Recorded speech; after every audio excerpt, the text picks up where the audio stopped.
Hello বন্ধুরা, কেমন আছো? আশা করছি ভালো আছো আর আমিও ভালো আছি। আর আজকে আমি যাচ্ছি একটা স্পেশাল জায়গায়, যেখানে যেতে খুব ভালো লাগে, আর তার জন্য আমি রেডি হয়ে নিচ্ছি। এই দেখো আমার ফাইনাল লুক। অবশ্যই জানিও তোমাদের কেমন লাগছে।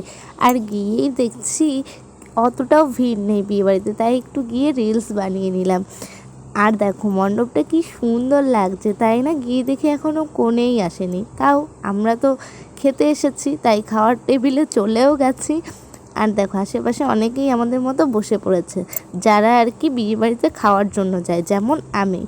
আর গিয়ে একটু মজা করছিলাম, আর এখানে কনের সাথে ফটো তুলছি, কিন্তু কনে এতটাই বিজি যে ঠিক করে ফটোই তুলতে পারছে না। আর এখানে একটা পিচ্চি বুনুর সাথে একটু ভিডিও করে নিলাম। আর এখানে দেখি ততক্ষণে বর চলে এসেছে। যেহেতু এদের বিয়ে ভবনে হচ্ছিল, তাই কনেকে আলাদা করে আর কোথায় রাখবে, তাই যাতে আগেই শুভ দৃষ্টি না হয়ে যায়, তাই ওখানে ছাতা